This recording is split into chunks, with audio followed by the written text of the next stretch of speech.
Good morning. Alright, so it's a lovely, lovely autumn morning here. Nice and windy, tad bit cold, but I love it.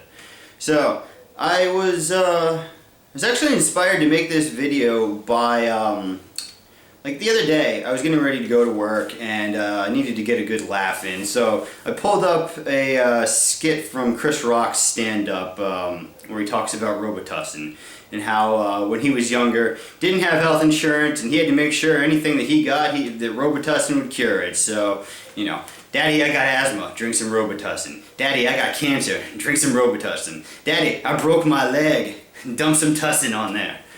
And that, for some reason, I made the connection between that and how emotional eating is handled, specifically within the raw foods community. You know, I see the way that it gets handled. Okay, we want to look towards the simplest answers. So, you know, keep it simple. With a lot of times with our emotional issues in eating, it does arise from the fact that we haven't slept enough, or that we haven't eaten enough, or that we haven't drank enough water. But there are many cases that it goes way beyond that, and that's what is often overlooked, and it's what I'll talk about here. And I mean, the first issue, just for the rest of this video, let's assume that you're eating low fat and that you've taken care of those three areas. So, okay, we've got that out of the way. A lot of the food cravings, especially if they are for starches and things of that nature, can come from candida. Now, candida is talked about a fair amount, but I don't think it necessarily gets its due credit with how much it can cause somebody to have a shift in appetite. With candida, oftentimes it's proliferating within our body because of sulfur. Now, the reason that we have sulfur in our bodies is because of consumption of antibiotics. Now, I don't have issues with candida, but I know that by the amount of antibiotics that I've consumed in my life, that my stomach lining and my intestinal tract is loaded with sulfur. The way that I do know this is by looking into my eyes. There's a study of Iridology where you can figure out what's certain things that are going on in the body by where there are certain marks and browning areas within your eye. It's not something you can say. You can't look at your eyes and be like, oh, okay, you have liver cancer. But you can look and see that, okay, there are, you do have some liver issues. So if you look into your eye, especially around the pupil area. The pupil area, that represents your GI tract. Now, in a lot of cases, like with mine in particular, I can see that there's a bunch of yellowing in that area. Now, when we do have a fair amount of sulfur in our bodies, you'll see yellowing in your eyes. You will also see like a brownish gray is another good indicator. Actually, let me just show you one thing.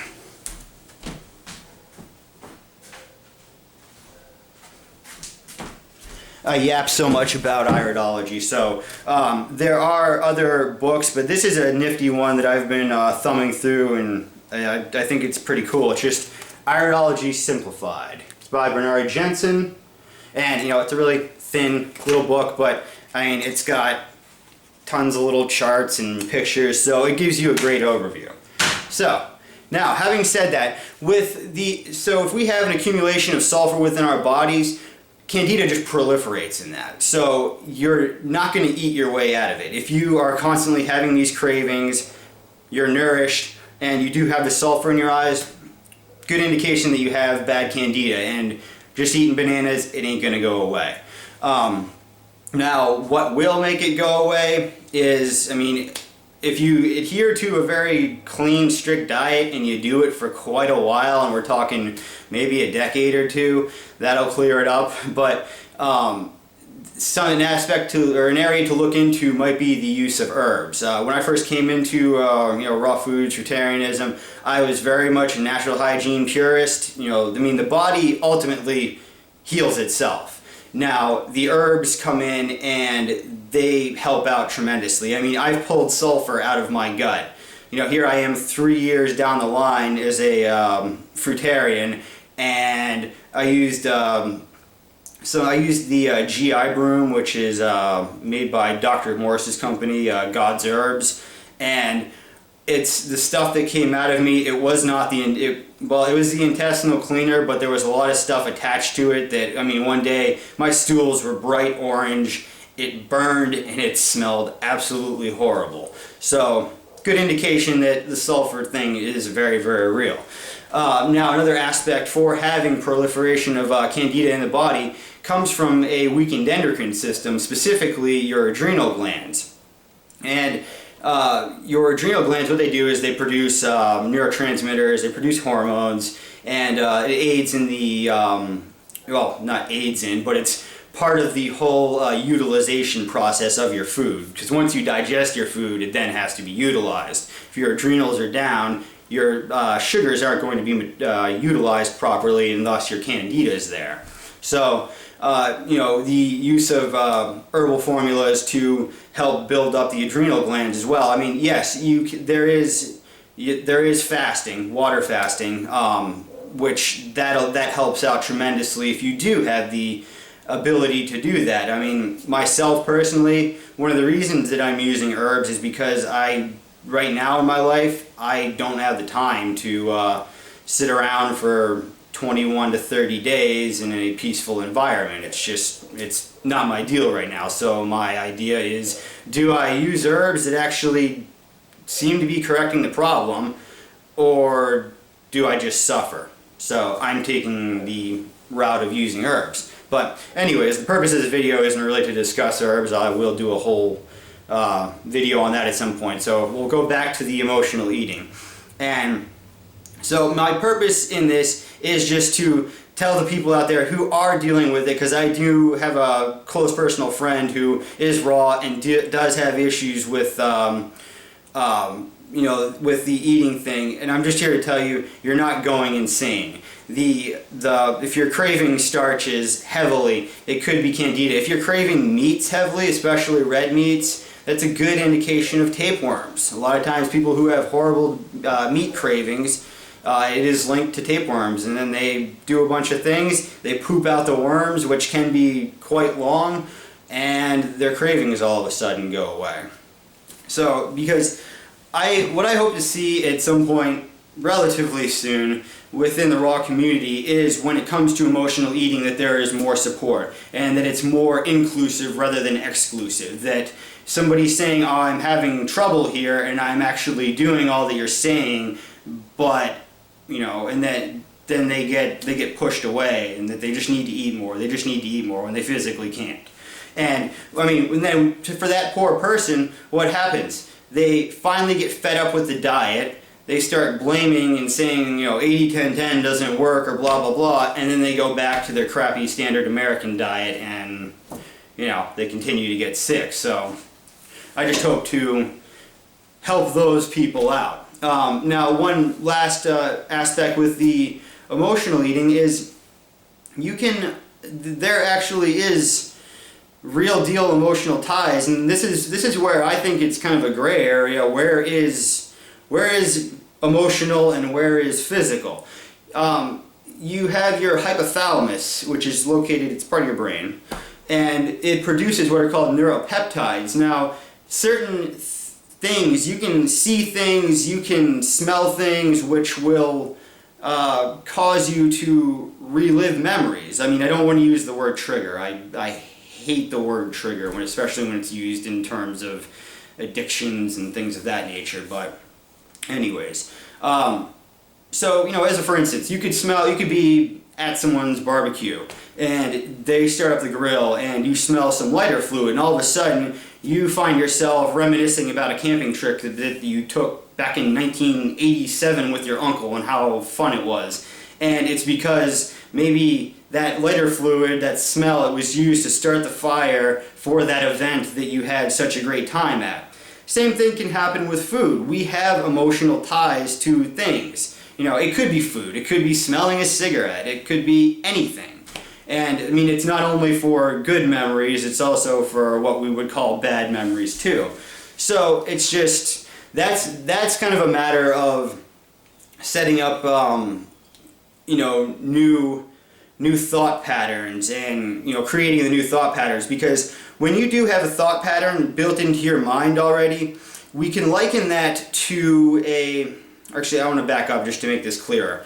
So we have thought patterns and just things that we do in our daily lives. So let's say that for the past 25 years you've been, every year on your birthday, come hell or high water, you have pizza. But this year, on your 26th birthday, you're raw. So, you know, but your birthday comes around and you're used to having that pizza. Obviously, there's